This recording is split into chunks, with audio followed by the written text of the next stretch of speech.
Plus a day to everyone. Welcome to OPM, our online prayer meeting. Right here in Jesus Coffee Cavite Bay. God is good all the time. God is good all the time. God is good all the time. God is good all the time. God is good all the time, all the time. God is good. Isang pinagpalang gabi po sa ating lahat, mga kapatid. Welcome po sa ating OPM Online Prayer Meeting. We are live right now sa ating Facebook page, Jesus Coffee Church. Sobrang espesyal ng gabing ito kasi we are in the middle of our mid-year prayer and fasting 2026. At day 2 na nga po tayo, mga kapatid. At kagabi, kasama naman natin ang ating butihing pastor sa ating day 1, si Jabez. Bukas naman, for our third day, ay kasama natin ating women's ministry. At sa ating fourth day naman ang ating men's ministry. At sa fifth day naman natin ang Young Pro. Kumusta na po ang fasting journey nyo? Type nyo nga sa comments kung ano ba yung meal plan nyo today. Ayan, thank you Lord. At isang pinagpalang gabi din po, no, sa lahat. Ako nga po pala ang inyong lingkod, Sister Novi Montoya. And I'm so glad na nakasama ko ulit kayo sa ating OPM. Ayan, bati po muna tayo mga kapatid sa ating early birds at consistent viewers, lalo-lalo kay Sis Rhea Quaresma, nasa China, kay Mami Lola, kay Mami Ading, sa aking Mami Ben, at of course sa lahat ng Wow Ministry, at shout out po sa lahat ng ating church ministries, from praise and worship team, sa ating Young Pro Men's and Women's, ushering team, Gen Z, Growing Teens Kids Church, Dance Team, Media Ministry, Men's, Women's Ministry, New Blessing Ministry, Prayer Warriors, SLDM Ministry, The Hope Ministry, at sa lahat po ng servant leaders ng ating Panginoon, sa ating simbahan, at sa ating future small group leaders. Of course, binabati ko rin ang ating pastoral ministry. Isang pinagpalang gabi po sa ating lahat. And of course, binabati ko rin po ng isang pinagpalang gabi ang ating butihan at anointed na pastor, Pastor Van Rusit, at sa maganda at supportive na may pahay na Sister Isabel Rusit, at syempre sa Rusit Brothers at sa buong Rusit family. Praise the Lord! Ayan mga kapatid, kung first time niyo po dito sa ating prayer meeting, please don't forget to type New Blessing. At syempre para ma-welcome po kayo ng ating mga kapatid. At syempre welcome po sa Jesus Coffee Church. And mga kapatid, don't forget our digital evangelism too. Please don't forget to like and share this live video mga kapatid. Let's keep tagging and mentioning our friends and loved ones para mas marami pa po ang maabot na mensahe ng ating Panginoon. Praise the Lord! Isang pinagpalang gabi din po sa ating international churches, Jesus Coffee Church, Greece and Canada, at sa ating minamahal na Bishop Ricky, Reverend Joe, at Pastor John Bartolome. Hello din po kay Pastor Bong and Pastora Josephine Ilagan, Pastor Arnold, Pastora Vanji, Pastor Jojo, at Sister Harley Bartolome. Hello din po sa ating local church families. Kaya iniimbitahan ko po kayo sa ating Sunday service at 11:30 AM naman po sa GIG Mall Las Piñas, and 4:30 naman po sa ating Jesus Coffee Church, Andrea Bacoor. At talagang purihin ang ating Panginoon kasi dati pinagpipray lang po natin ito mga kapatid. Ngayon, 4 months na po tayong sama-sama na nagpupuri sa tahanan ng ating Panginoon. Praise the Lord! This coming Sunday, no? Kaya mga kapatid, kita-kits tayo ha! At bago po tayo magtuloy-tuloy mga kapatid sa ating gawain, hingin po muna natin ang gabay at presensya ng ating Panginoon sa ating kalagitnaan. Hallelujah! Praise the Lord! Aming Diyos na makapangyarihan sa lahat, pinupuri at niluluwalhati ka po namin Panginoon sa isang napaka-bless na pagtitipon muli Panginoon sa aming mid-year prayer and fasting. Salamat Panginoon sa opportunity na muling makapagbahagi Lord ng iyong salita. Lord, patuloy mo nga po pagpalain mga kapatid ko na nandirito. Buksan mo ang bawat puso, ang bawat tenga sa maririnig nila ngayon. Dalangin ko, Panginoon, na kahit sa kabila, Lord, ng mga struggle, mga pinagdadaanan, nandirito sila.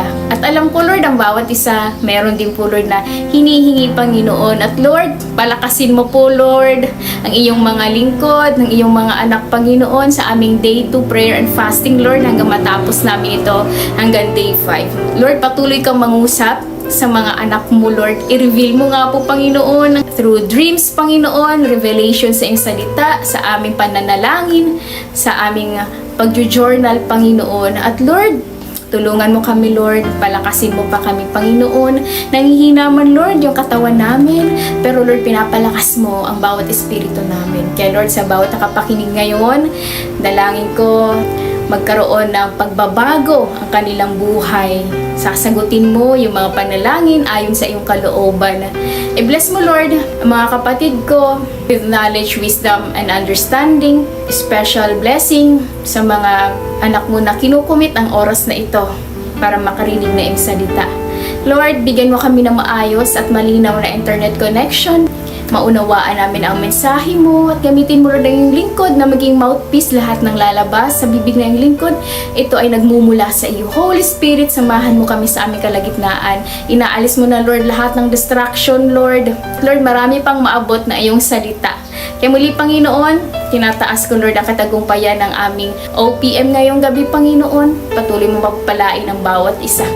Kaya, Lord, muli, lahat na ito ay binabalik ko tayong sa iyong banal at makapangyarihang pangalan ni Jesus. Amen. Amen. Amen. Amen. Praise the Lord. Hallelujah. Ayan, katatapos lang po natin manalangin, mga kapatid. At ngayon naman, samahan niyo ako na magpuri sa ating Panginoon. Kahit saan ka man ngayon, mga kapatid, no? Ibuka natin ang ating mga bibig. Huwag lang po tayong makinig at manood. Salamat sa buhay nating media team na ilalagay ang lyrics ng ating kanta para lahat po ay makasabay. No, ang ating aawitin ngayon ay Diyos ng Saklolo. Praise the Lord! Samahan niyo ako, mga kapatid. Sabay-sabay tayong umawit, pumalakpak at magpuri sa ating buhay na Diyos. Diyos ng Saklolo.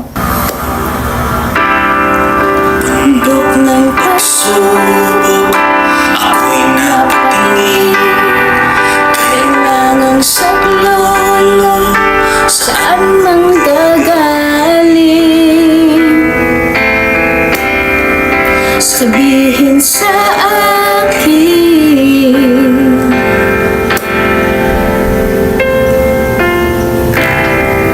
na ako'y nanganin, kaya ako'y tumain. Niya ako sa aking dalangin. Ang Diyos ay purihin.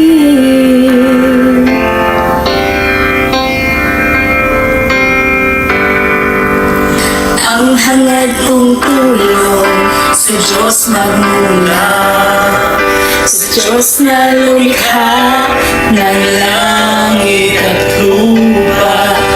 Di ka hahayaang mabuwag, kasama mo siya magpakailanman. Siyang tagapag-ingat, ang ating sanggalang. Di natutulog, lagi kang babantayan. Di mataramdam sa init ng araw, kahit ng buwan, di masasaktan.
hangad kong tulong sa Diyos magmula, sa Diyos na lumikha ng langit at lupa. Di ka hahayaang mabuhay, kasama mo siya magpakailanman. Siyang tagapag-ingat, ang ating sanggalang. Di natutulog, lagi kang babantayan. Di magkaramdam sa init ng araw, kahit na buwan, di masasaktan.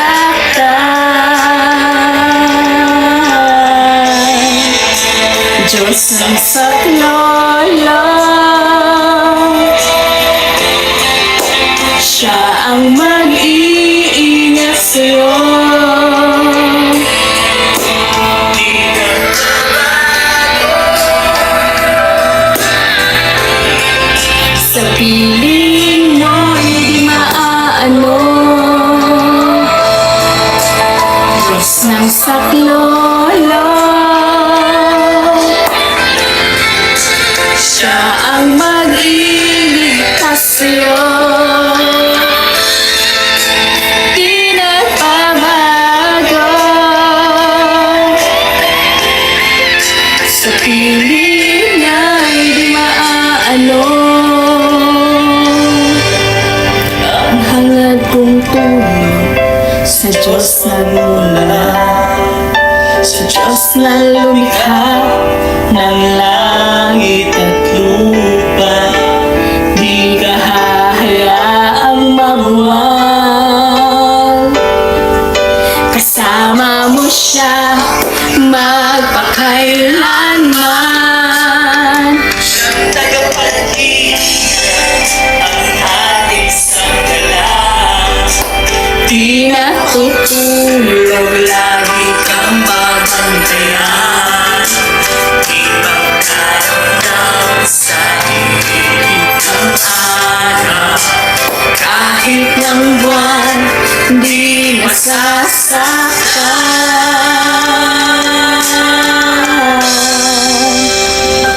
Pagsubok, ako'y napatingin, kailang saklaw, saan mang gagaling.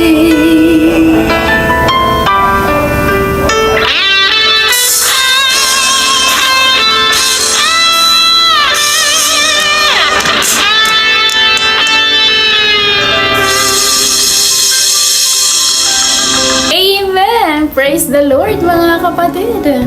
Saan pa ba magbubula ang ating tulong? Walang iba kundi sa ating Diyos na lumikha ng langit at lupa. Napakasarap magpuri sa ating Panginoon, mga kapatid. At yung inawit natin kanina, isa po sa original song ng ating simbahan, no?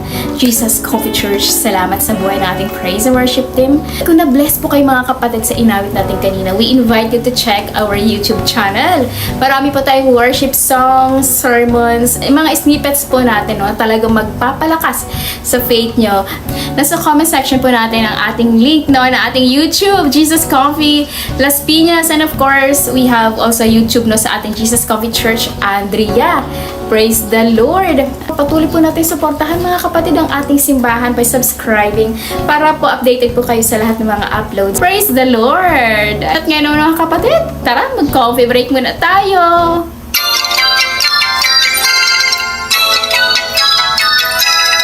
Dagdag kalaman, matutuklasan dito sa Coffee Break. That's a good idea! Presented by OPM Online Prayer Meeting.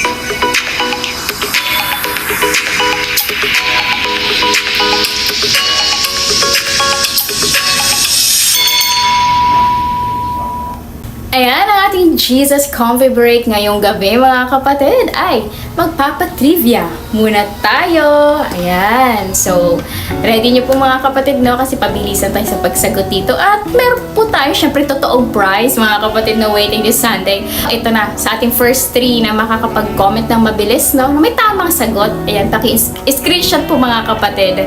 Thank you, Lord. So, ito na po mga kapatid ang question natin. Ayan. Kung nabasa niyo na po ang kwento ni Jacob sa Genesis, no? Sino ang pinagsilbihan muli ni Jacob ng another 7 years dahil siya ay niloko nung una ni Laban? Ulitin ko yung tanong. Sino po ulit yung pinagsilbihan muli ni Jacob ng another 7 years dahil siya po ay niloko nung una po ni Laban? Letter A, Leah. Letter B, Rachel. O letter C, Dina.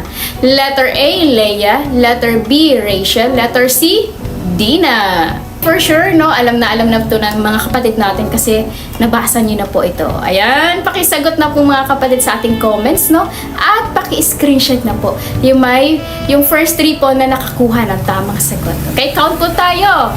In 5, 4, 3, 2, 1. Alright, so sasabihin ko na rin po, no, ang tamang sagot ay letter B, si Rachel or si Raquel.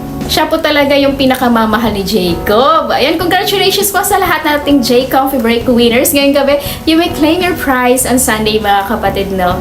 Praise the Lord. Salamat po muli mga kapatid sa lahat ng nag-participate at sumagot sa ating J Coffee Break. Praise the Lord. At yan po ang ating Coffee Break. That's a good idea! Presented by OPM Online Prayer Meeting.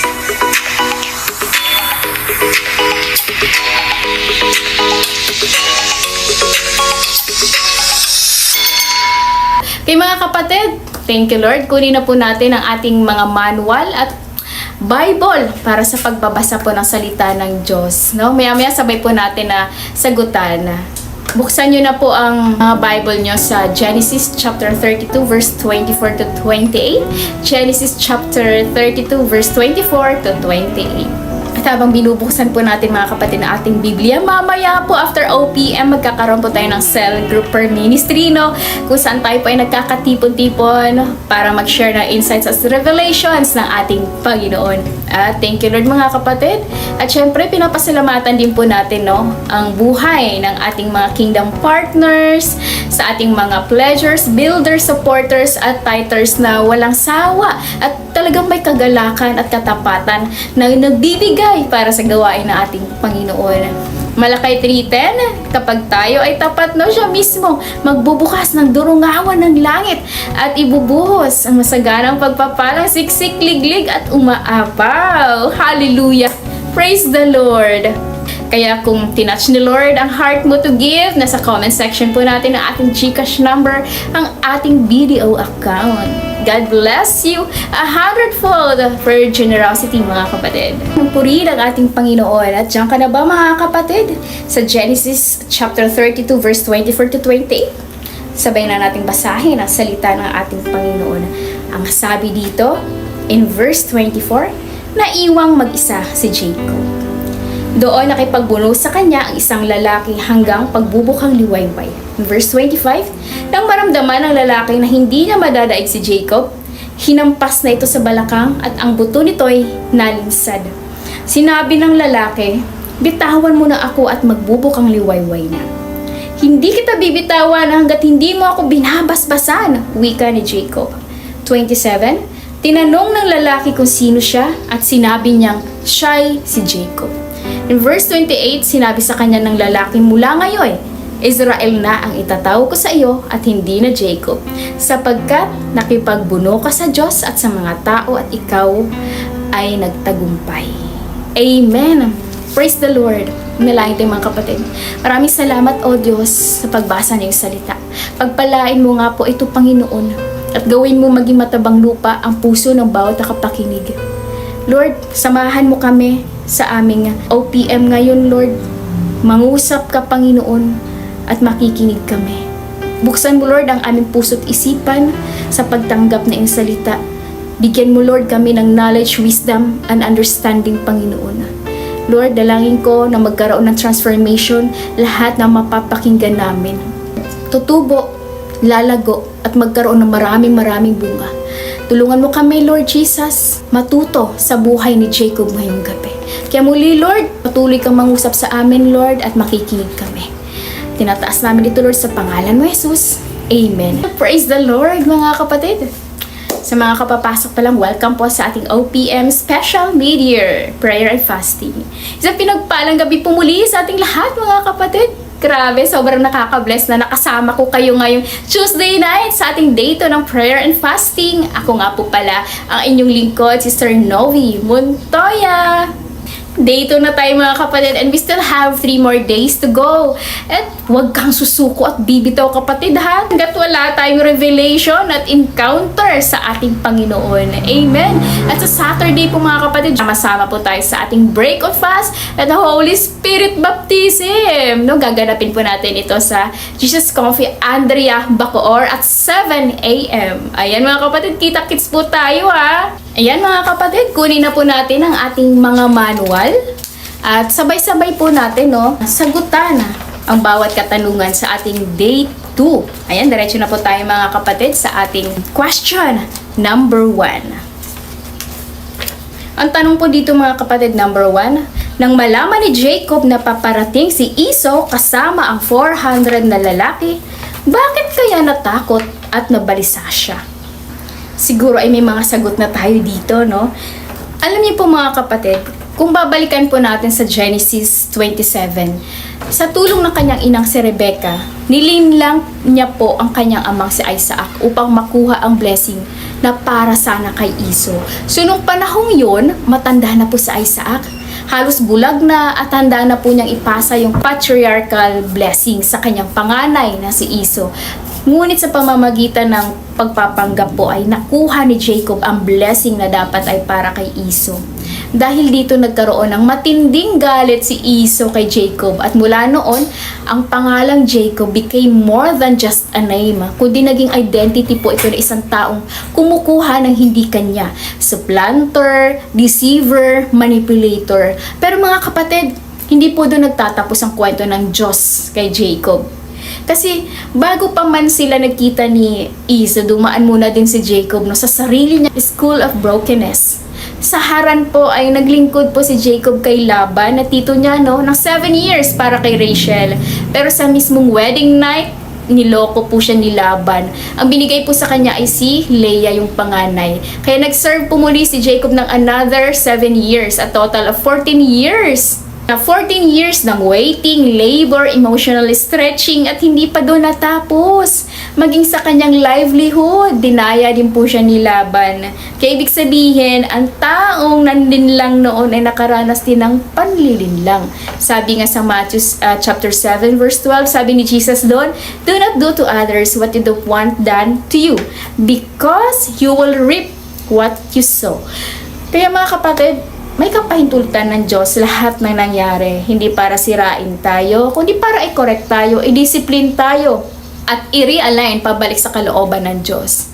Dito, no, nilayasan ni Jacob si Laban, at ngayon, nung pauwi na siya sa Kanaan, meron siyang unresolved issue na kailangan niyang harapin, at yun ay si Esau. So habang papalapit yung encounter, no, dumating ang balita kay Jacob na si Esau may kasamang 400 na lalaki, at talagang doon bumagsak yung fear, yung anxiety ni Jacob, no? Alam niyo, mga kapatid, ganito rin tayo minsan.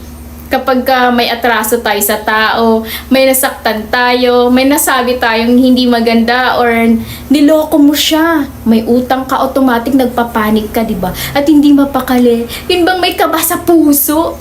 Sino dito nakaka-relate, mga kapatid? Yung tipong hindi mo na rin kayang tingnan ng diretso sa mata kasi alam mong may kasalanan ka, alam mong may mali ka. Fear is a natural emotion, lalo na kapag may atraso ka. Pero, ang hindi tama, kapatid, kapag hinayaan mo magkontrol yung takot sa isip mo, sa puso mo, at sa buhay mo. Yung takot na takot ka na nga, pero wala ka pang ginagawang hakbang. Alam niyo kapatid, ang phrase na do not fear or fear not sa Bible from Genesis to Revelation, talagang lumalabas around 300 times na nabanggit. Pero depende po sa translation at counting method. So, ibig sabihin, hindi ito bastang nirepeat lang, no, kundi reminder ito ng Diyos. Dahil alam ng Diyos ang puso ng tao ay madali talagang lamunin ng takot. Kaya, ngayong gabi mga kapatid, meron ako ibabahagi sa inyo na 3 points para madali po nating matandaan ang mensahe ng ating Panginoon. Yeah, ready na po ba kayo mga kapatid? For our first point for tonight mga kapatid, pakitype nga sa comments, fullness in faith. Fullness in faith. Sabi nga po diba, faith is not just believing, it is trusting God even when your emotions are shaking. Hebrews chapter 11 verse 6, hindi maaaring kalugdan ng Diyos ang taong walang pananampalataya sa Kanya. Given na po yan mga kapatid, lalo na sa ating mga Kristiyano, na dapat tayo pa ay we live by faith. Pero dito po natin makikita mga kapatid, how fear can paralyze a person. Tandaan natin ito mga kapatid, ang takot ay hindi galing sa Diyos. Minsan ito ay echo ng maling desisyon at unresolved actions na kailangan nating harapin at hindi dapat natin tinatakbuhan dahil ang natural na response ng taong may kasalanan ay takot at nagtatago. Yung taong tinatago ang kasalanan niya ay hindi uunlad. Pero yung mga umaamin at tumatalikod dito ay nakakatagpo ng awa at habag ng Diyos. Gusto ng Diyos mga kapatid na lumapit tayo sa Kanya. In 1 John chapter 1 verse 9, sabi doon, if we confess our sins, He is faithful and just to forgive us and to cleanse us from all our righteousness. Amen! Talagang ang Diyos natin mga kapatid, no, gusto niya tumakbo tayo papalapit sa Kanya because He is just to forgive you. Dahil hindi naman po malupit ang Diyos natin eh. Handa siya magpatawad sa atin. Pero may iba po sa atin, ang fear nila ay hindi lang din galing sa nakaraan, no? Kundi sa future. Alin ba yun? Takot sa mga responsibilities, uncertainties, sa mga bills, sa mga araw-araw na pangangailangan. Pero tayo pong mga naligtas na po at nabago na ating Panginoong Hesukristo, hindi na po dapat tayo nabubuhay sa takot kundi sa faith. Kung meron man po dapat tayong katakutan, hindi po tao o sitwasyon, kundi ang Diyos. Pero hindi po yung fear na terror o di kaya malupit ang Diyos, hindi po, kundi with reverence and awe. Sabi po sa Proverbs chapter 9 verse 10, the fear of the Lord is the beginning of wisdom. Dito mga kapatid, nagsisimula ang tunay na wisdom, yung kind of fear na maglilid po na sa obedience. Dahil di ba kapag marunong kang gumalang sa Diyos, susundin mo siya at mas gagabayan ka po niya sa mga desisyon na gagawin mo. Hindi ka po mapapahama kasi may perfectong Diyos na nagdadirect ng steps mo. Kaya kahit may challenges at may mga enemies sa paligid, hindi ka matatakot dahil po ang Diyos ang magliligtas sa iyo. Sabi nga po sa 2 Timothy chapter 1 verse 7, for God has not given us a spirit of fear but of power, love, self-discipline. Kaya ang fear po mga kapatid, kapag surrendered kay Lord, nagiging footstool na lang po ito ng faith. Kaya kapatid, do not fear dahil may Diyos po na mas malaki kaysa kinatatakutan mo. So yun pong dahilan kung bakit natakot si Jacob. And for our question number 2 naman po mga kapatid, bakit mahalagang lumapit si Jacob sa Diyos sa panalangin bago niya harapin si Esau? Ayan, dito natin makikita mga kapatid ang fullness of faith ni Jacob. Dahil bago niya hinarap si Esau ay lumapit muna siya sa Diyos sa panalangin. Alam nyo, hindi after na encounter tsaka nag-pray si Jacob, kundi bago pa man dumating ang confrontation, tumawag na siya sa Diyos. Amen? Ibig sabihin nito mga kapatid, hindi siya basta nag-react lang, nag-panic lang, no? Kundi talaga nag-prepare siya spiritually. Ang prayer po mga kapatid ay pre-battle preparation po mga kapatid. Ganoon din po sa atin, no? Bago po tayo humarap sa mga isang moments ng buhay po natin, kailangan muna natin itong ipanalangin, isuko at ilapit sa Diyos bago po tayo kumilos. Lalo na po sa mga major decisions po natin sa business, sa promotion, sa trabaho, sa budgeting, sa financial pressure, sa family matters, marriage at relationships po mga kapatid. Kaya napakahalaga po nitong ating prayer and fasting dahil dito po ay tinuturuan po tayo ng Diyos na dumepende po sa Kanya. Kasi po kapag panic po ang nauna, chaos po ang kasunod. Pero kapag Diyos ang nauna, kahit po magulo ang sitwasyon, may direction at peace ka pa rin. Kaya makikita po natin ang fullness of faith ni Jacob. Nag-pray po muna siya. Ibig sabihin po, priority niya si Lord, hindi option lang. Kaya tandaan po natin mga kapatid, prayer should be our first response, not panic. At pansinin niyo po mga kapatid, kapag sa umaga, no, kapag phone agad ang hawak kaysa prayer at word ni Lord, hindi ba nagiging magulo ang buong araw mo? Kasi nauna po ang ingay ng mundo bago po yung presence ni Lord. Walang order. Ang Diyos po ay Diyos ng order. Kaya pag magulo po ang buhay mo, malinaw na hindi po si Lord ang nagpapatakbo nito. Ang tunay na prayer life mga kapatid ay hindi po emergency tool. Ito ay lifestyle ng taong umaasa sa Diyos araw-araw.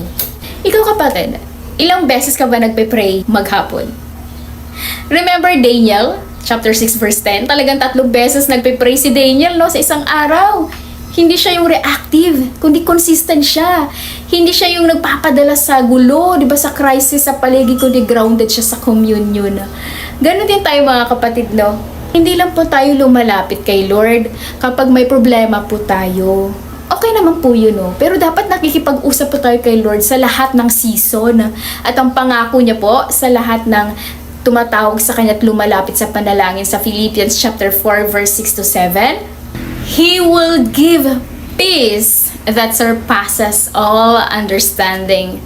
At babantayan niya po ang puso at isip po natin, no, sa gitna ng kaguluhan. So makikita rin po natin kay Jacob sa Genesis chapter 32 verse 9 to 12 ang laman ng kanyang panalangin. So nanalangin po si Jacob dito, no.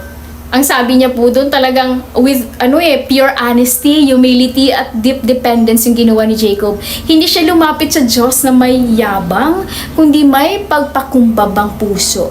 Alam niyo, inalala ni Jacob ang pangako ng Diyos. Inamin niya ang kanyang unworthiness, ibinuhos niya ang kanyang takot sa presensya ng Diyos.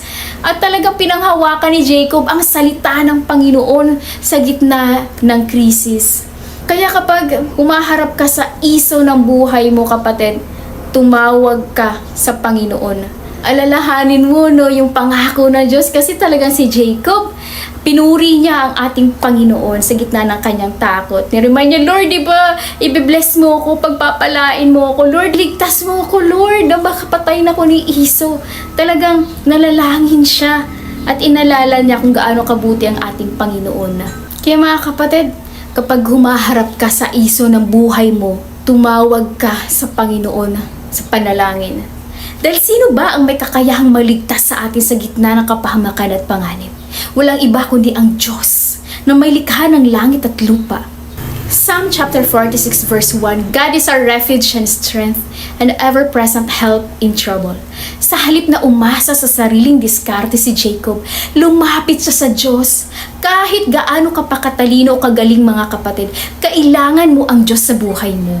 May mga laban tayo sa buhay na hindi kaya ng diskarte, kundi Diyos lang ang may kakayahan. Si Jacob mga kapatid nakilala bilang mandaraya. Hindi niya dinaya ang prayer niya sa Diyos. Inamin niyang kahinaan niya. Inamin niyang, Lord, hindi ko kontrol ang sitwasyon.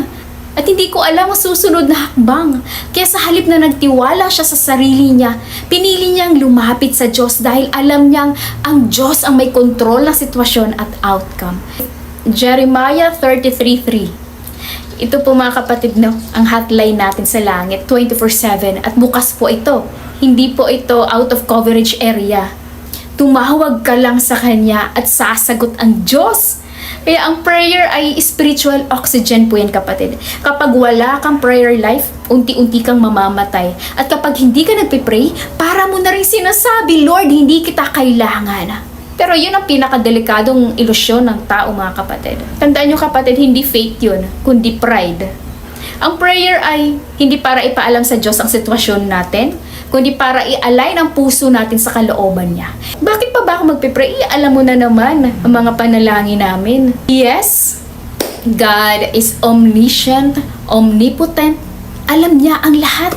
Alam niya ang sasabihin mo bago pa ibuka ang bibig mo. Pero higit sa lahat, siya ay personal na Diyos. Kaya ang prayer ay hindi information update kay Lord. Ito ay intimacy with God. Kaya kapag nagpipray ka kapatid bago ang laban, hindi lang ang sitwasyon ang nagbabago, kundi ikaw mismo ang binabago ng Diyos. Kung gusto mong manalo sa laban, huwag mong unahin ang laban kapatid. Unahin mo ang manalangin.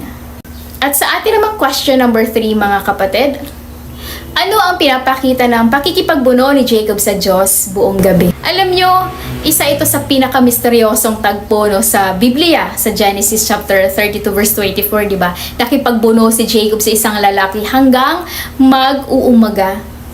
Kung mapapansin natin mga kapatid, hindi si Jacob yung nag-initiate ng wrestling match, tama, kundi yung lalaki. At gabi ito nangyari.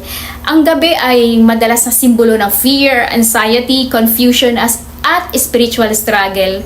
Di ba pag gabi talagang tahimik, lalo na pag mag-isa ka. Pero yung isip mo sobrang ingay. Yun bang parang, Lord, parang hindi ko na yata nakikita ang pagkilos mo sa buhay ko Lord, hindi ko na yata nakikita na may ginagawa ka. So, parang ganito yung sitwasyon ni Jacob. He was afraid, overwhelmed, pressured. Kinabukasan, hindi niya alam kung reconciliation o revenge ang haharapin niya kay Esau. Parang tayo rin yan minsan mga kapatid. Sa umaga, busy tayo, di ba? May mga kasama tayo Pero sa gabi, kapag mag-isa ka, doon pumapasok ang mga fear, yung worries, anxieties, and what ifs. Lord, what if hindi ako makagraduate? Lord, what if hindi maayos na yung pamilya ko? Lord, what if pawalan ako ng trabaho? Lord, what if hindi ako gumaling? Ang dami nating what if sa buhay mga kapatid. At alam nyo kadalasan, sa gabi, doon din umaatake ang kaaway. Because the enemy loves to plant seeds of doubt in moments of isolation. Hindi naman niya kayang baguhin ang pangako ng Diyos pero susubukan niyang palabasin na hindi ito mangyayari. Kaya napakahalaga ng Proverbs chapter 4 verse 23, guard your heart for everything you do flows from it. Hindi lahat na pumapasok sa isip mo kapatid ay dapat mong paniwalaan. May mga thoughts na kailangan nating i-reject, isuko kay Kristo. 2 Corinthians chapter 10 verse 5, dapat nating i-take captive ang every thought and make it obedient to Christ.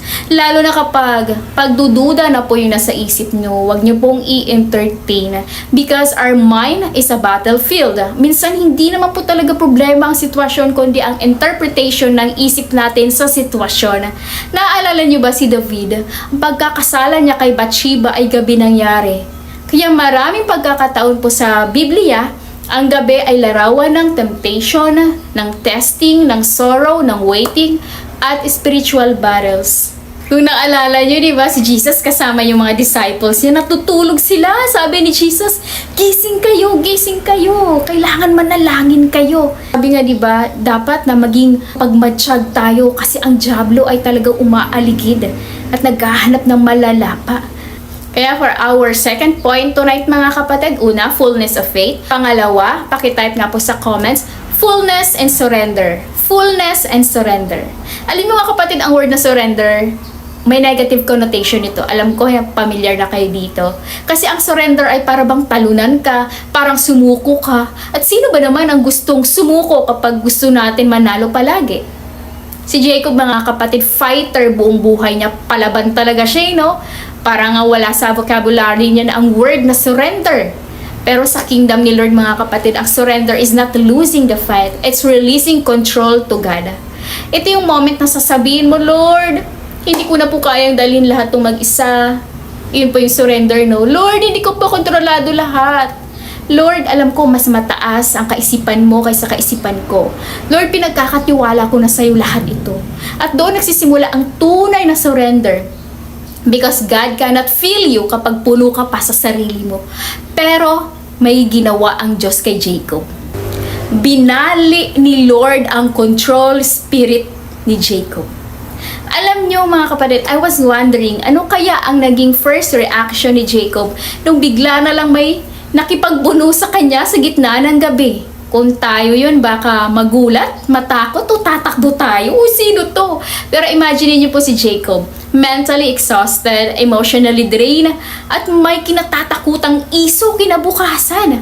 Alam naman natin kapag pagod ang isip, apektado ang katawan, di ba? Kapag may sakit nga tayo, hindi nakakakilos. Kapag mabigat ang dinadala emotionally, bumababa rin yung lakas natin physically. Pero interestingly, habang tumatagal yung laban nila, may realization si Jacob na hindi ordinaryong tao itong kaharap ko. Diba? Many scholars describe this as Christ theophany. or a divine manifestation of God Himself. Si Jesus Himself po yung kaharap at kabunuan ni Jacob. Sa Old Testament po mga kapatid, nandun na si Jesus. He is the angel of the Lord. Kaya nung gabi ng wrestling na yon, hindi lang ito bastang laban, no? Hindi lang basta ito tao ang kausap ni Jacob. It was a divine encounter. Kaya yung laban na akala ni Jacob physical lang, naging spiritual revelation na pala ito. Dahil Diyos mismo ang kasama niya sa gabing yun. Kaya imbis na bumitaw siya, lalo siyang kumapit at naging determined na manalo. Naalala ko tuloy yung babae sa Mark 5 na 12 years nang dinudugo. 12 years ng suffering, ng waiting, ng searching for healing. Pero nung dumaan si Jesus, hindi na pinalagpas yung opportunity, hindi siya napigilan ng kondisyon niya o ng opinyon ng tao, kahit tinuturing siyang unclean. Hanggat hindi niya mahawakan yung laylayan ng damit ni Jesus. Nagpursige siya. Alam niyo kung bakit? Kasi minsan lang dumaan ang opportunity na yun. Ganon din si Jacob mga kapatid. Nung ma-realize niyang hindi ordinaryong tao yung kaharap niya, he seized the moment. Kumapit siya, nanatili siya, hindi siya bumitaw. Sabi niya, I will not let you go unless you bless me. Grabe yun no mga kapatid. Yun ang larawan ng holy desperation. Hindi lang desperation sa blessing, kundi desperation sa presence ng Diyos. Dalangin ko, maging desperado din tayo na ma-encounter ang ating Panginoon. Dahil alam natin na buhay ang Diyos na ating pinaglilingkuran. Sumasagot siya sa panalangin at tapat siya sa kanyang mga pangako. Kaya mga kapatid, kagaya ni Jacob, huwag kang tumigil sa paghahanap sa Kanya. Huwag kang tumigil sa paglapit, sa pananalangin, sa pag-worship, sa pagbabasa ng word at fellowship hanggat hindi mo na nararasan breakthrough na pinangako niya. Dahil tandaan natin mga kapatid, ang laban ni Jacob ay hindi lang physical wrestling, kundi spiritual wrestling. Sabi nga sa Ephesians chapter 6 verse 12, tunay na laban, we are not fighting against flesh and blood, kundi spiritual forces. Kaya madalas akala natin tao o sitwasyon ng kalaban natin, pero meron pa palang mas malalim na battle behind that. Kaya ni Daniel, di ba, na 21 days siyang nananalangin bago dumating yung sagot? Hindi dahil hindi siya narinig ng Diyos, kundi dahil may spiritual forces, may spiritual resistance at timing na kinoconsider ng Diyos. Kaya hindi ibig sabihin na delayed ang sagot ay inactive si Lord. May ginagawa siya mga kapatid sa likod nito na hindi natin nakikita. Even if we can see it, He's still working. Even if we don't feel it, He's still working. At kaya bakit nakipagbuno si Jacob buong gabi? Dahil tinuturuan siya ng Diyos na ang blessing ay hindi laging instant. May mga breakthrough na kailangan ng consistency, persistence, at patient endurance. Kaya huwag tayong titigil mga kapatid. Huwag kang titigil sa pananalangin ha.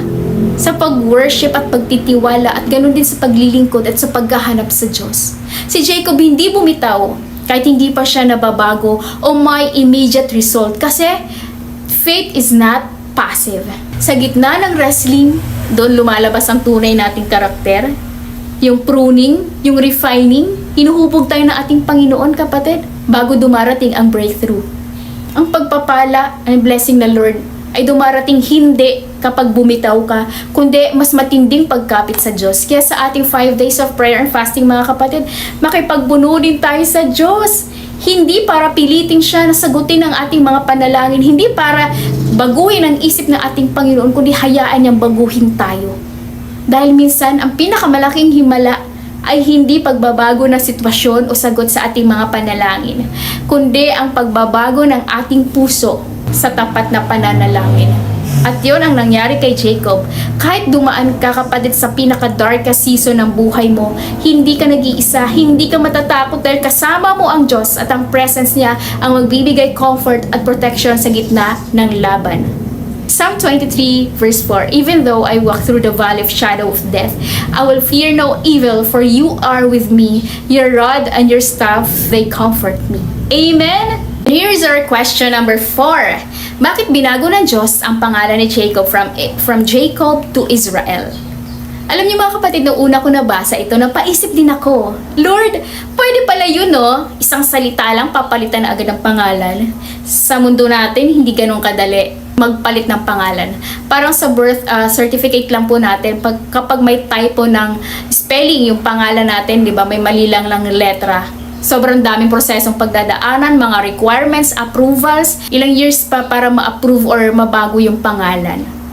Pero sa Diyos, mga kapatid, isang salita lang, kaya niyang baguhin ang direksyon ng buhay ng tao. Kaya niyang baguhin ang pangalan mo. Kaya ang pagpapalit ng pangalan ni Jacob ay hindi lang name change. Ito ay identity change at transformation. Ito po yung picture ng Diyos na binabago. Hindi lang ang pangalan, kundi ang buong pagkatao na isang taong tunay na sumusuko sa Kanya. Kaya for our last point for tonight, mga kapatid, we have fullness in faith, fullness in surrender, and fullness in transformation. Pakitype nga sa comments, fullness and transformation.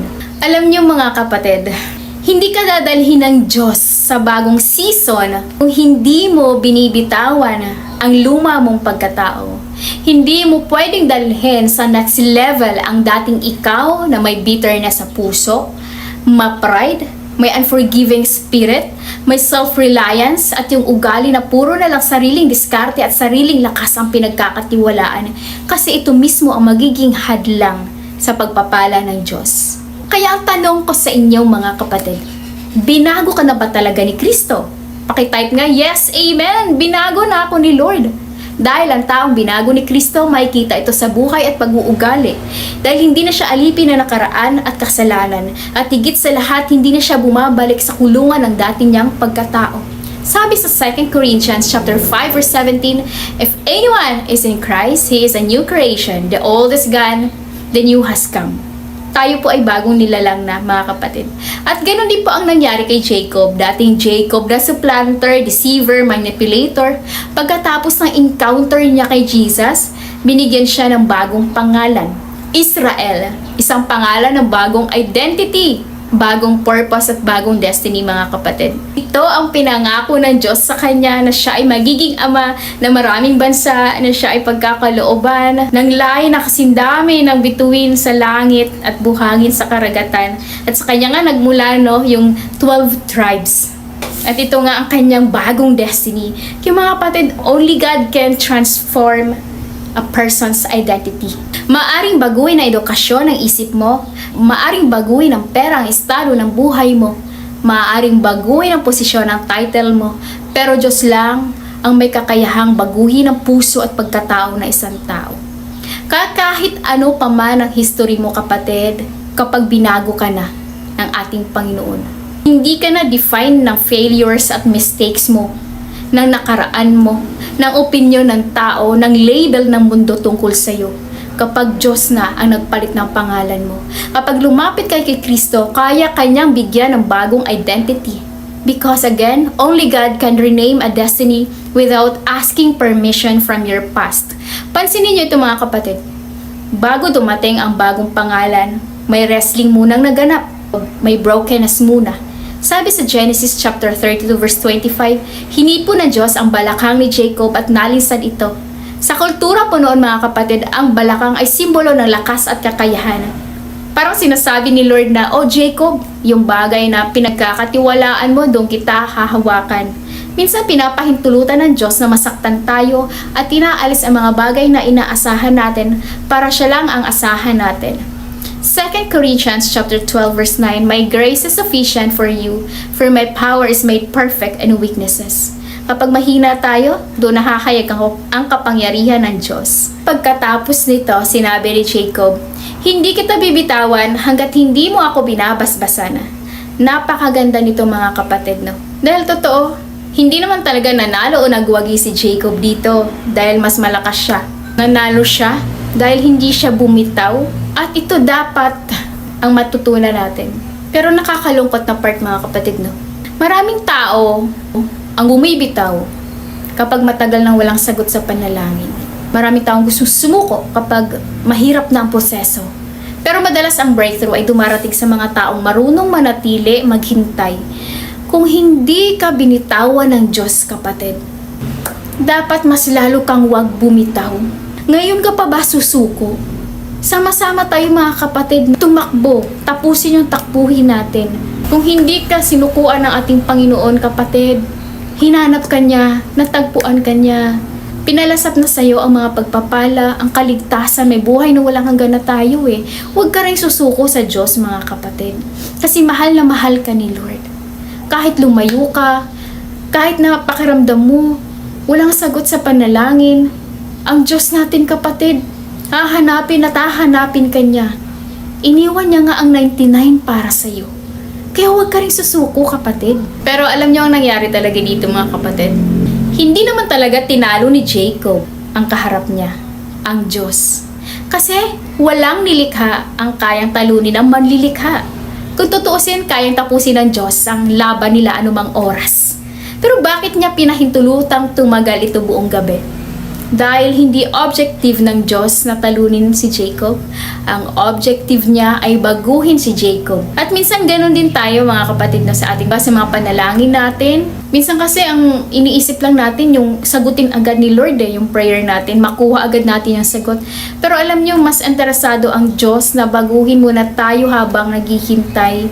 Bago ang fullness, may emptying na nagaganap. Kaya napakahalaga ng tanong sa Genesis chapter 32 verse 27, ang tanong ng Diyos kay Jacob, ano ang pangalan mo? Hindi yung tinanong ng Diyos kay Jacob dahil hindi niya kilala si Jacob o hindi niya alam ang pangalan. Ang tanong na iyon ay hindi po information question. Isa po yung revelation question na parang sinasabi ng Diyos, Jacob, aminin mo kung sino ka. Aminin mo ang lumang identity mo. Aminin mo ang bagay na kailangan kong baguhin sa iyo. At sumagot siyang, Jacob po. Para niyang inamin ang lahat ng dala ng pangalang yun. Na deceiver po, manipulator po, supplanter po. At pagkatapos ng confession ni Jacob, dumating ang transformation. Dumating ang bagong pangalan. Dumating nga yung Israel. At hindi lang si Jacob ang nagbago, pati ang lugar ay nagbago. Ang dating unknown place ng struggle, naging Peniel, face of God. Ibig sabihin mga kapatid, yung lugar ng wrestling, yung lugar ng pain, ng struggle, pwede palang maging lugar ng encounter. At ito ang sobrang ganda nito sa Genesis chapter 32 verse 31 says, the sun rose up upon him. Napansin niyo po, hindi sumikat ang araw habang si Jacob pa siya. Sumikat ang araw pagkatapos siyang tawaging Israel. Sa Biblia po mga kapatid, ang pagsikat ng araw ay madalas simbolo ng bagong simula, bagong season at bagong pag-asa. Minsan hinihintay natin sumikat ang araw bago tayo magbago. Pero sa Diyos, nauuna ang pagbabago bago sumikat ang araw. Kaya pagkatapos ng laban, hindi pera ang binigay kay Jacob, kundi bagong pagkatao. Kaya mga kapatid, bago ang fullness, may transformation. At kapag hinayaan nating baguhin tayo ng Diyos, darating din ang umaga ng kanyang mga pangako sa ating buhay. Sa question number 5 mga kapatid, nang magkita sina Jacob at Esau, bakit napakahalaga ng kanilang pagkakasundo? Nang magkita sina Jacob at Esau, bakit mahalaga ang kanilang pagkakasundo? Sa Genesis chapter 33 verse 4 mga kapatid, sabi doon, ngunit tumakbo si Esau para salubungin siya, niyakap siya at hinagkan at umiyak silang dalawa. Mga kapatid, alam niyo habang binabasa ko to, hindi ko maiwasang maantig. Napakasarap makita na finally, bati na rin silang magkapatid. Isipin nyo, estimated 20 years silang hindi nagkita. 20 years na may dalang galit, guilt, takot at bigat ng nakaraan. Pero sa isang yakap lang, napawi ang lahat. Ang reconciliation nilang dalawa ay hindi lang simpleng emotional reunion ng magkapatid.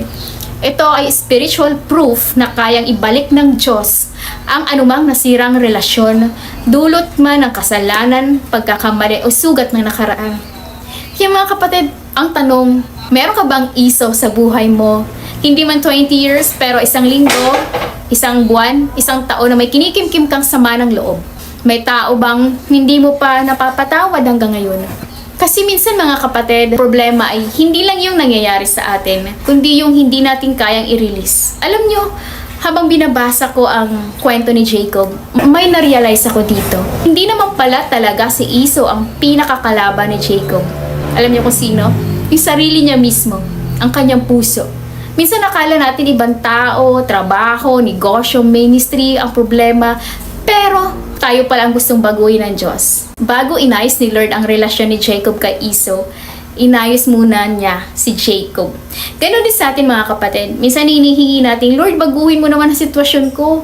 Pero tayo pala ang inuunang tinatransform na ating Panginoon dahil bago ang reconciliation, may transformation. Anumang nangyayari mga kapatid, learn to discern. Choose your battles wisely. Kasi hindi po lahat ng laban ay dapat paglaanan ng oras at energy. Yun bang may galit kayo sa isang tao pero siyang mahimbing ang tulog sa gabi? Tayo lang pala ang may sama ng loob. Sabi nga 'di ba, ang ampalaya ay kinakain, hindi sinasabuhay. Kung may bitterness ka sa puso mo ngayon kapatid, panahon na para let go mo 'yan. Hindi tayo magpapatawad dahil deserve nila. Nagpapatawad tayo dahil una tayong pinatawad ng Panginoong Jesucristo. Ephesians chapter 4 verse 31, alisin niyo anumang sama ng loob, galit, pag-aaway, pambubulyaw, paninira sa kapwa, lahat ng uri ng masasamang hangarin. Ang mga taong binago ni Kristo, hindi na po alipin ng galit, hindi na po bilanggo na nakaraan, hindi na rin po nagtatanim ng sama ng loob sa kapatid. Napakaganda rin pong nakita natin yung humility ni Jacob. Nagpadala siya ng mga gifts, yumuko siya sa harap ni Esau, gumawa siya ng intentional step towards reconciliation. Hindi siya naghintay kung sino ang mauna sa kanila. Si Jacob mismo yung unang kumilos for peace. At minsan ganun din po tayo mga kapatid, no? Utos ng Diyos sa atin, hindi man ikaw ang mali o nag-umpisa ng gulo, pero bilang mga anak ng Diyos, ikaw ang unang kikilos para magkaroon ng kapayapaan dahil peacemaker po tayo mga kapatid. Sabi ni Jesus sa Matthew chapter 5 verse 23 to 24, kung may alitan kayo sa alinmang kapatid ninyo, unahin munang makipagkasundo bago mag-alay sa Diyos. Dahil mahalaga sa Diyos, hindi lang ang ating worship sa Kanya, kundi pati ang ating puso na malinis umaharap at ang ating relationships sa ating kapatiran. Ang reconciliation, mga kapatid, ay hindi lang emotional, relational, kundi spiritual din. May mga blessing na hindi natin totally nararanasan habang may pader na unforgiveness sa puso natin. May mga bagay na gustong gawin ng Diyos sa buhay natin, pero kailangan muna nating bitawan ang matagal na nating kinakapitan. At ang pinakamagandang larawan ng Genesis 33 ay hindi lang si Jacob ang niyakap ni Esau. Ito ay larawan nating lahat. Tayo ang Jacob na makasalanan, may pagkakamali, may nakaraan, pero pagkatapos ng pakikipagbuno sa Diyos, nagsisi at nagpasakop sa Kanya, matatagpuan natin ang ating sarili na niyayakap ng Kanyang biyaya. Kaya katulad ng pagyakap ni Esau kay Jacob, ganun din ang ginawa ng ating Panginoong Jesucristo para sa ating lahat. Hindi niya tayo sinalubong ng panghusga, sinalubong niya tayo ng grasya niya. Kagaya ng pagsalubong, 'di ba, sa parable The Prodigal Son. Sinalubong niya, 'di ba, malayo pa lang. Hindi niya hinusgahan ang kanyang anak. Nagagalak siya sa kanyang pagbabalik. Mga kapatid, bago ka makarating sa susunod na season ng buhay mo, siguraduhin mong may kapayapaan sa puso mo at ang bawat isa. Ang kapayapaan din po ay nagpahintulot kay Jacob na manirahan ng ligtas sa lupang pangako. Diba napakahirap pong kumilos kapag may kagalit ka? Kaya kapatid, kung may taong kailangan mong patawarin mo na. Kung may sugat sa puso, kayang gamutin ni Lord yan.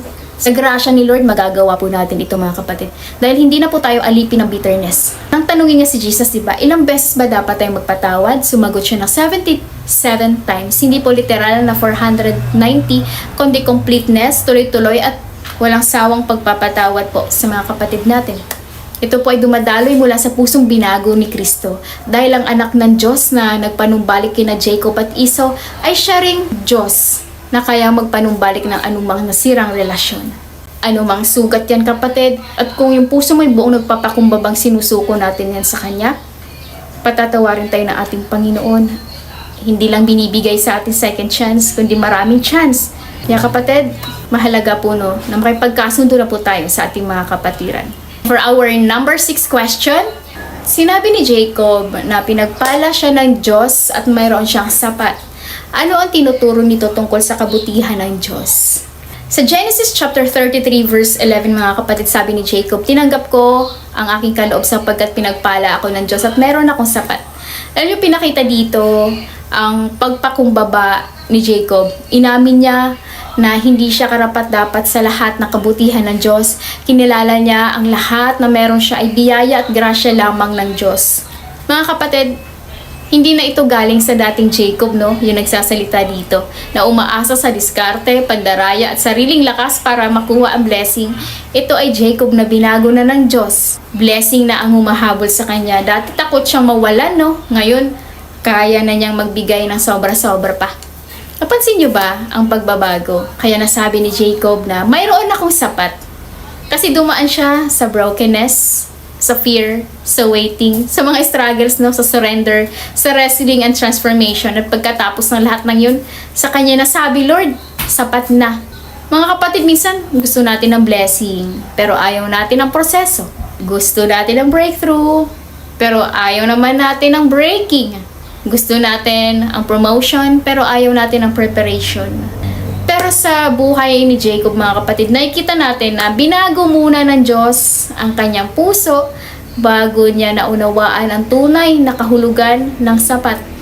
Minsan nakala natin magiging masaya tayo kapag nadadagdagan ang pera, ang kayamanan natin, lumaki ang negosyo, kapag nakuha natin ang promotion, kapag dumating na ang breakthrough, nagpipray natin kay Lord na hinihintay natin. Pero pinapakita ng buhay ni Jacob na ang tunay na contentment ay hindi sa dami ng pag-aari, kundi sa lalim ng relasyon sa Diyos, yung kapahingahan from enemies, yung pabor ng Diyos, yung pinagkalooban nga siya ng mga anak, diba? Magandang kalusugan, and that's the true meaning of success and prosperity. At higit sa lahat, yung salvation na kanya natanggap.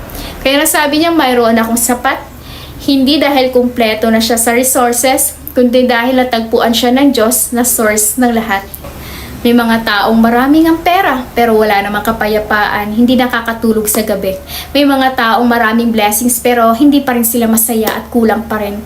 Ang totoo talagang sapat, no, ay sa pagiging kontento. Tanging Diyos lang ang makapagbibigay at magpupuno ng mga kakulangan sa puso natin. Mga taong walang inaasahan, ang mga taong wala man sa kanila ang lahat, pero payapa ang puso dahil nasa kanila ang Diyos. Philippians 4:11, sabi ni Paul, natutunan kong masiyahan sa anumang kalagayan meron ako. Yung bang kahit hindi mo pa ibigay, Lord, lahat ng hinihingi ko, sapat ka na sa akin. Napakagandang balikan, no, sa Genesis 25 verse 23. Bago pa man kasi nangyari ang lahat ng pandaraya ni Jacob, may sinabi na ang Diyos kay Rebecca. Sabi doon, the older will serve the younger. Ibig sabihin pala nito, may pangako na ang Diyos kay Jacob. May plano at destiny na inilaan ng Diyos para sa kanya, pero pinangunahan ni Jacob ang proseso. Gusto niyang kunin agad ang pinangako ng Diyos, at dahil doon, nagkaroon ng gulo, ng takot, ng tensyon, ng pagtatago at pagkahiwalay. Ilang beses din po tayong nagiging katulad ni Jacob, mga kapatid. Kapag hindi pa dumarating ang sagot, tayo ang gumagawa ng sariling proseso, ng shortcut, minamadali natin ang proseso. Pero tandaan natin ito, mga kapatid. Kapag para sa iyo ang pinangako ng Diyos, hindi mo kailangan dayain para makuha ito. Hindi mo kailangan manlamang ng kapwa. Hindi mo kailangan makipagkompetensya. Hindi mo kailangang magmadali. Dahil ang binigay ng Diyos, yung nilaan niya para sa iyo sa tamang panahon, hindi kailanman maaagaw ni numan, kahit puwersa pa ng kadiliman yan. Kung para sa iyo talaga yan. Kaya matuto tayong maging masaya at makontento sa tagumpay ng iba.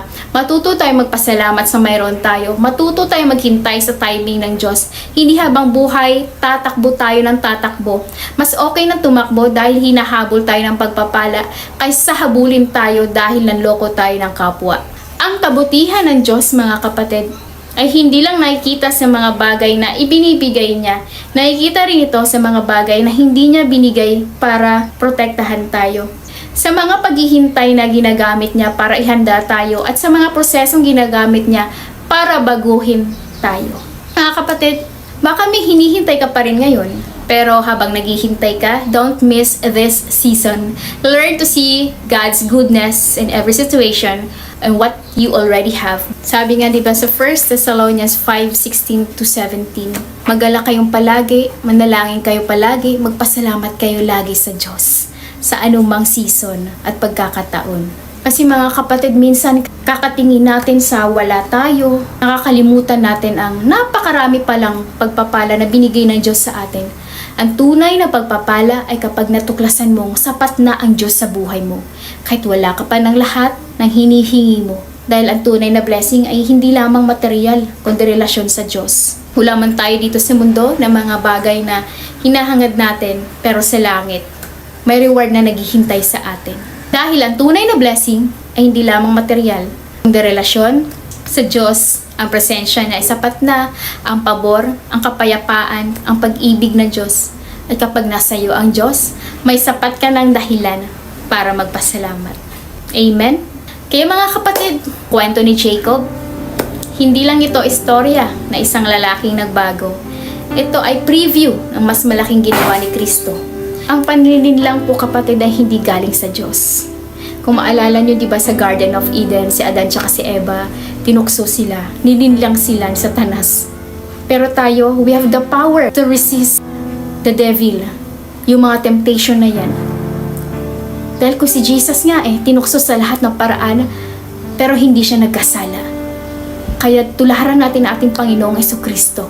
Si Jacob, scheming, striving, broken, wrestling, pero kung titingnan natin spiritually, ganyan din tayo katulad ni Jacob. Madalas din tayong gumagawa ng sarili nating diskarte.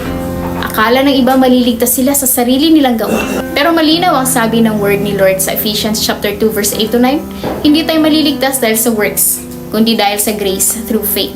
Mga kapatid, ang good news, hindi na natin kailangan pang lumaban para sa blessing. Dahil meron na nakipaglaban para sa atin. Meron na nakipagbuno para sa atin, hindi sa tao, kundi sa kasalanan, kamatayan at kapangyarihan ng kadiliman.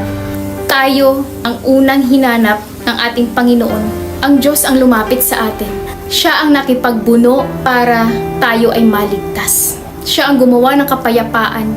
At si Jesus ang gumawa ng daan para sa pagkakasundo natin sa Ama. Siya ang daan, ang katotohanan at buhay. Siya po ang tunay na anak ng Diyos na wala na tayo kailangang gawin, idagdag. At doon sa krus ng Kalbaryo, siya ay nasugatan, pinahirapan, binugbog, siya ay namatay. Pero, no ikatlong araw, siya ay nabuhay namang muli. At kung sino man sasampalataya sa Kanya, ay magkakaroon ng buhay na walang hanggan. At yun ay walang iba kundi ang ating Panginoong Jesucristo. Si Jesus po yun mga kapatid. Si Jesus po ang tumapos ng laban sa krus. Dahil sa ginawa ng ating Panginoong Jesucristo sa krus, tayo ay pinatawad, binago. Siya ang magdadala sa ating Panginoon sa promised land, sa buhay na walang hanggan. Kahit gaano man karumi, kaitim ang kasalanan mo, kayang patawarin niya ng ating Panginoon kapatid. Kung lalapit ka lang sa Kanya, tatanggapin mo ang pagkakamali at kasalanan mo. Kung ikaw to na hanggang ngayon, nabubuhay ka pa rin sa pandaraya, sa takot, sa panlilinlang, pakikipagbuno sa sariling plano, desisyon, ilapit natin yan sa Panginoon mga kapatid. At gusto ng Diyos baguhin ka para maranasan mo ang fullness sa buhay mo. Kung ikaw to, Lord, handa na akong kalimutan ang nakaraan. Kung may past ka na puno ng regrets, lies, deception, huwag mo na hayaang doon ka mapako kapatid. You are no longer your past. You are Israel sa mata ng Diyos. Kahit Gentile tayo mga kapatid, you are blessed, you are chosen, empowered.